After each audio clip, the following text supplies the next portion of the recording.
Hi guys, Jordan from P&P Campers. Just going to do a handover video on your Lunar 5-star. So we start on the driver's side, the off side at the back. Got your boiler vent just here, so I've got the hot water on at the moment and I can feel the hot air coming out around the top of this vent here.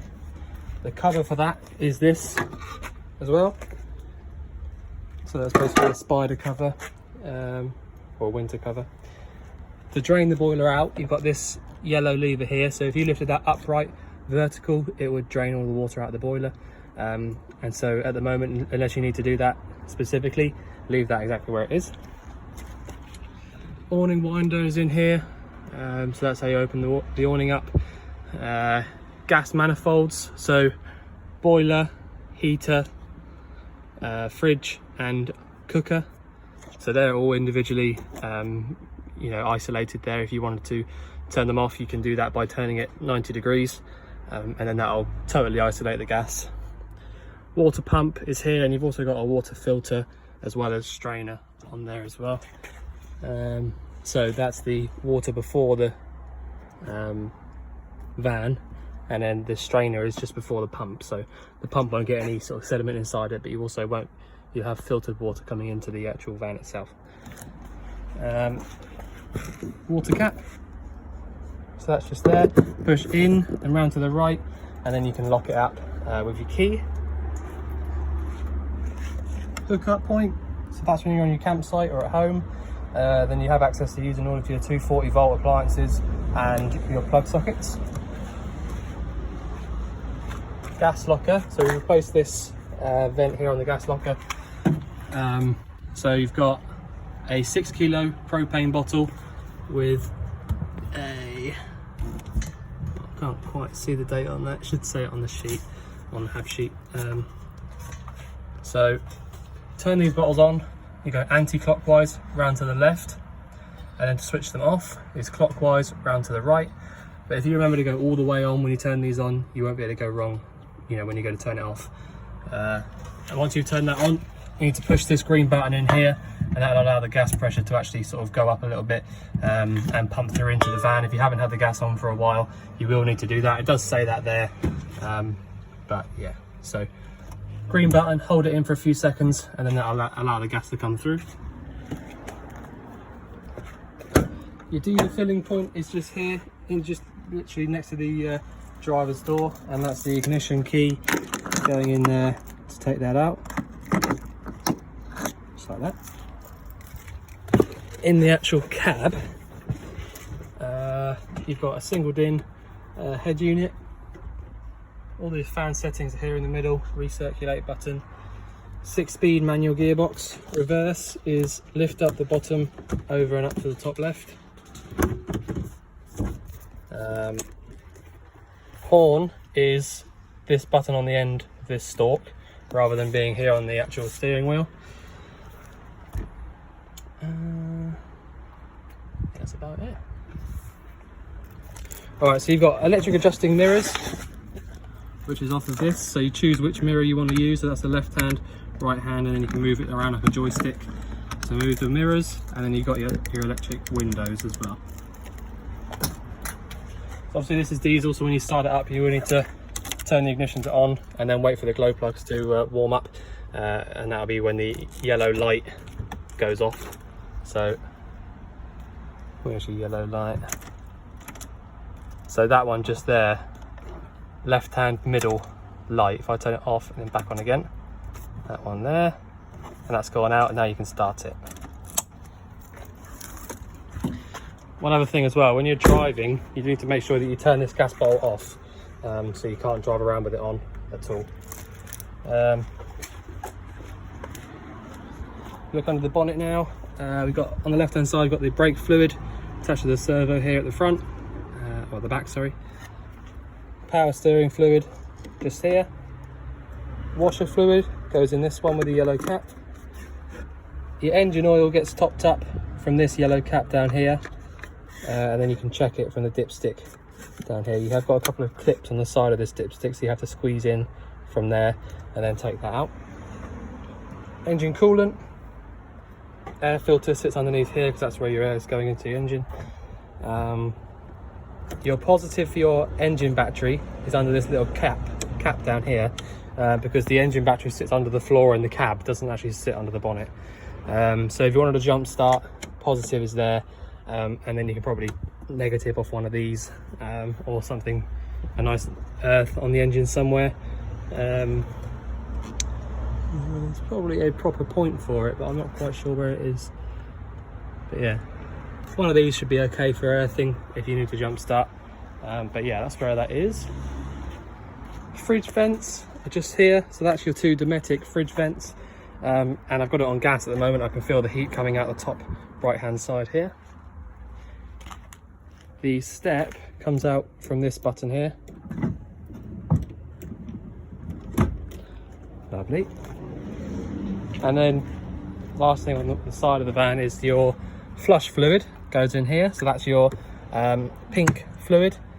And then to lock that up, literally just try and get the right key. One, and two to choose from.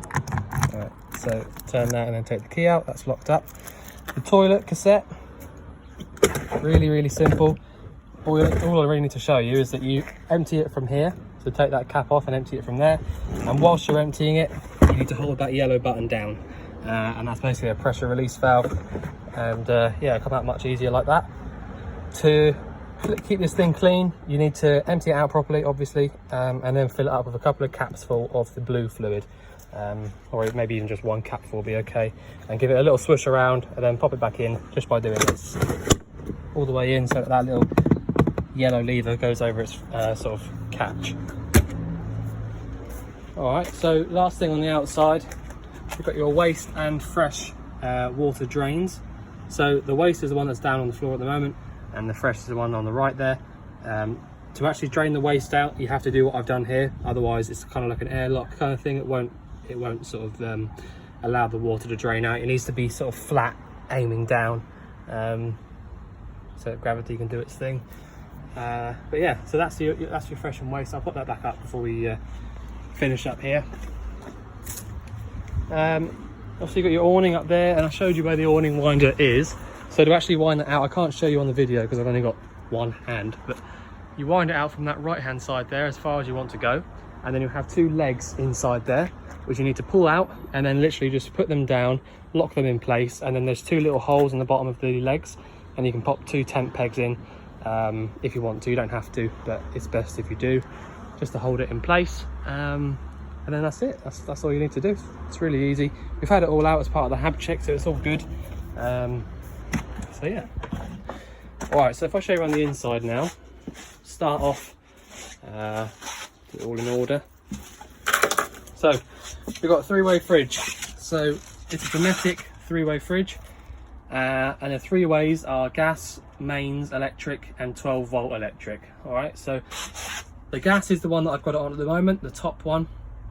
Second one down is the hookup cable, and the third one down is the leisure battery. So basically what that means is, at the moment I've got it lit on gas, and that really is the most efficient and quick way to get the fridge cold. And the mains electric is pretty good as well. It's pretty much just as good, really. So if you've got a hookup cable plugged in, my advice would be just to use it on the mains. It's much easier. Well, it doesn't mean make a huge difference, but it means you won't use any gas up, so it's probably best to use it like that, if you've got mains anyway. And then the 12-volt at the bottom is just for when your engine's running only. All right, so that won't do anything. If I switch it over to there now, it won't do a thing. So you need to, basically, with the way these fridges work, you need to get the fridge cold first, either via the gas or the hookup, and then choose your 12-volt when you're driving only. All right, so for example, if you went and got the fridge cold overnight before you went away on the gas or electric, that'll ensure that everything inside the fridge is freezing cold. And then if you switch down to 12-volt just before you leave, when you get to where you're going, everything will still be really nice and cold. But like I say, it just won't get it cold on its own. It's not quite strong enough for that. So freezer compartment at the top of the fridge, and the rest of it is just sort of normal fridge bits and pieces. You've got some fins at the back there, which basically get the fridge cold. But yeah, nothing too technical really. It lit up first time again this morning, as it did on the hab check, so I've got no issues with that whatsoever. And on the hab sheet as well, we should have pulled, well, we will have written down how many amps the fridge pulls when it's on the mains, so you can sort of work out how many amps you can use at one time depending on what ampage pole you're plugged into at your campsite or whatever. So yeah, so that's the fridge. Cooker, so we got 3 hob brings at the top which are nicely labelled, so that's the big middle one, top left, top right. Ignition for everything including the grill and the oven is just here. I'm not going to light it up, but the grill is this one here and the oven is this one here. They all need to be pushed in and turned to light them up, just like any household cooker. Oops. And this ignition needs to be held down. Like I said, that does absolutely all of them. You've got a thermocouple on each and every single one of these appliances here. So that's a little prong of metal sticking up at the front there. And what that does is it recognises the burning gas coming through. And so if the wind or someone blew out one of these flames, the thermocouple would notice and it would stop any unburnt gas coming through after about sort of 5 or 6 seconds or so, usually. So that basically means that you can't fill the van up with unwanted gas, and they all work as they should. Space heater, I'm not going to turn that on because it's like 30 degrees, but I'll show you how it works. So on the left hand side here, you've got your fan. So you've basically got a big burner in here and sort of, I don't really know how to describe it, but if you look inside there, you can see those fins. All right, so you've got the fins there, which basically the flame lights up inside of. And then there's a fan just behind it. I'm not sure if you better see it. So that, yeah, you see the circle bit there behind the fins? That's your fan. So the A, you can ignore that. That's just basically automatic, but it's pointless in my opinion. So flick it over to the left hand side and then you can actually choose how fast you want the fan. So you pop it up at 5, straight away you'll be able to feel cool air pumping around any of these vents around the van. There should be another one over here, I believe, just down there. So you can have that on at all times if you want to, if you've got a hookup cable plugged in or something to keep the battery, you know, powered up. But that will pump around a little bit of cool air, so on a day like today that's quite nice just to be able to have it fanning rather than hot air. So back into the middle, that's turned off. Now to actually light the thing up, you've got an automatic ignition on this one, so as soon as you turn this round, the igniter will start clicking. And all you need to do to actually light it up, turn it around here, push down, and then look in this hole. So where's the flame? There's the flame. So I'm holding it exactly where I was now. Now if I just turn this, lift it up and turn it around to about 6 or 7. So you're watching there. That's your main flame. And there you go. So now I've let go of it. So that's going to need, because it's so hot today, it's got a little exhaust running out to the top. And basically because it's so hot outside and it's so hot in the thing, it's struggling a little bit. So release it and then leave it. You need to do that a few times, probably sometimes, just because it's there you go. So that's staying on now. So it's much easier to see that in real life. You better see it properly. But basically on the right hand side there, you've got a little pilot flame which you saw first, and on the left you've got the actual main flame which runs all the way along like a boiler. And so the idea is you get it going on that, keep your eye on it for a minute just to make sure it stays on. You'll hear the igniter start to kick in again if it does turn itself off, but just keep your eye on it for a minute or two. And then over to the left for your fan, making sure that's still on. And then after about 2 or 3 minutes you'll have hot air coming out through these vents. And that's it, that's how your heating works. So you can use this heating, so if I just turn this off now, just turn it all the way around to this 0 down here. So watch that, all the way around. That's off, just keep your eye on it for 2 seconds. Still definitely off. And one other thing to sort of point out, this fan is brilliant for if you didn't use it and you had the heating on for half an hour or an hour or whatever, and then you switch the heating off, you'll get the biggest rush of heat you'll ever feel. All right, it's fine because it's built to do it, but I have seen in the past where sort of these trims and things and stuff around the heaters can get a little bit damaged because of that amount of heat that comes out when you turn it off. So my advice is to leave this fan running for sort of 5 or 10 minutes after you've used it for a long time, and that'll just basically evenly distribute the hot air through these vents rather than just straight out the front. It's just something to sort of prolong the life of the bits and pieces around the heater. The heater itself is fine because that's what they're built to do, but yeah, so just as a a little point, just leave that on for a minute after you've used it, just to save yourself well, the possibility of anything sort of cracking or anything like that. I just probably needed to show you the most important part first, but it's my own fault. So what you're going to want to do is when you first come into your van, if you're going to want to use all of the hot water and everything like that, come into the van and turn these 3 buttons on like I've done there. All right, that's the first thing. So once you've done that, come over to your sink and just pour the water through. You can do cold first, doesn't really matter. Pour the water. So straight away I can see there's no air in that system, and it's all coming out nice and smooth. Now turn it over to the hot. Still no air in that, and I've had the hot water on for about 15 minutes now, I reckon, or well, about 20 minutes now, and that's already hot. All right, I can feel already that's hot. So that's what you want to do. So before you start using your hot water, you need to come to your sink and do that. So just to make sure that your boiler is full of water, although it won't drain itself out until you drain it from that yellow little lever back there. But do that first before you use it, just to get rid of any air in the system, because it is quite normal for these sort of lines and systems to get full of air. So do that first, definitely. So those 3 buttons on there, like I've got there, come over to the sink, pour the water through. You can also, before you go ahead and start using all the hot water, you can also do it at this sink as well, because all the taps have all got their own pipes. So they'll all have a little bit of air in them if they do. Shower, I'm not going to show you that because I get soaking wet, but it's exactly the same as all the others, and it works as it should. And if I just show you the toilet, so lever on the left hand side opens and closes the flap. So flap's closed at the moment. Open it up, close it, and then flush, pump that through. Nice clean pink flush fluid, and then close the lid and open it to drain it. The reason I close the lid, because when you empty these out, sometimes you'll get splashed at, and it's not very pleasant, so put the lid down before you do it. You have to make sure that you have the flap closed at all times when you're not using it, because if you go to take the cassette out from outside and the flap's open, it will be locked in place. You won't be able to take it out. So, well, unless you break it, that is.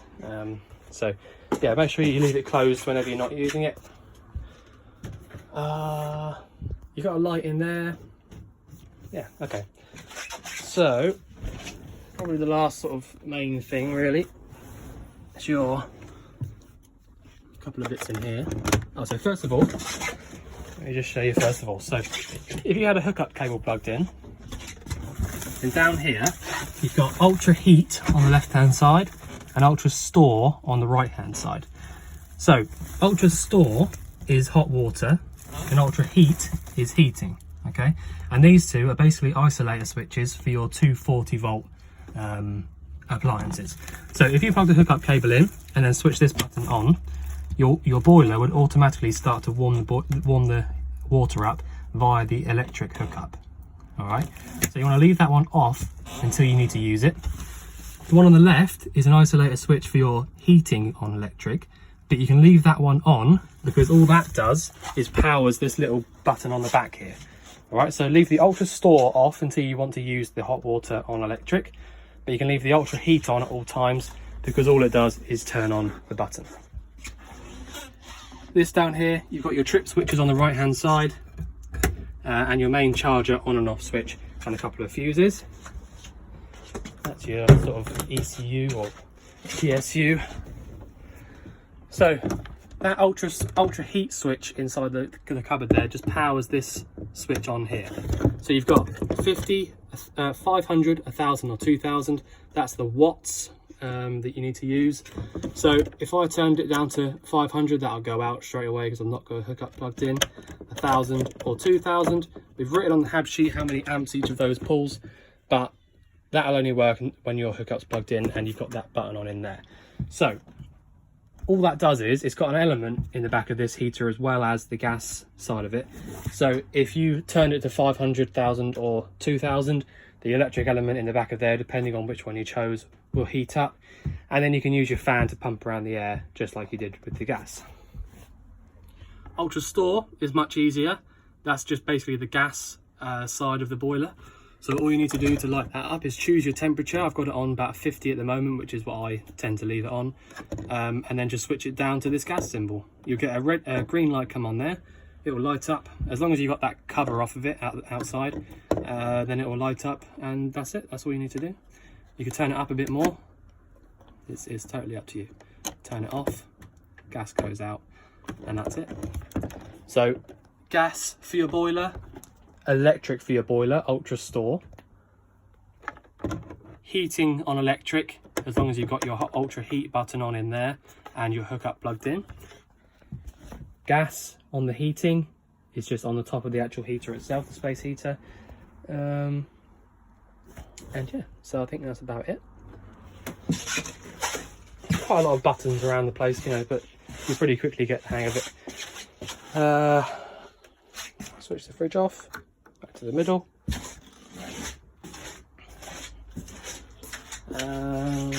Alright, so I think I'll just show you how this works as well.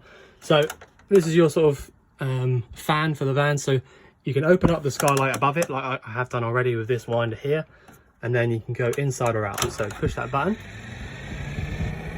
So this way, pointing the front of the van, is bringing the air in, so it's pumping air from outside inside. So that's a nice breeze really. It just sort of creates a little bit of cool air coming in from outside.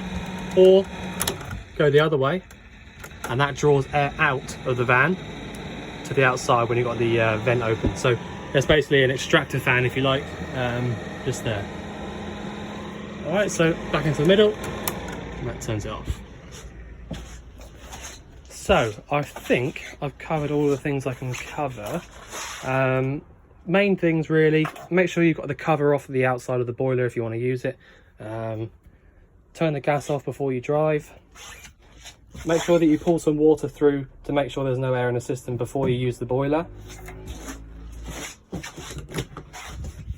Leave the Ultra Heat switch on at all times, because that literally just powers the button.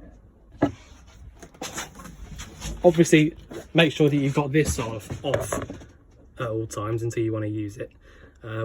Because if you leave that button, I mean, you can turn them both off if you want to. It's not, you know, doesn't make a difference, but it's just that if you go to use the heating on electric and you find that you can't get the switch to work, it's just because you've not got that button on down there. So it's up to you really. Boiler on electric is that switch there.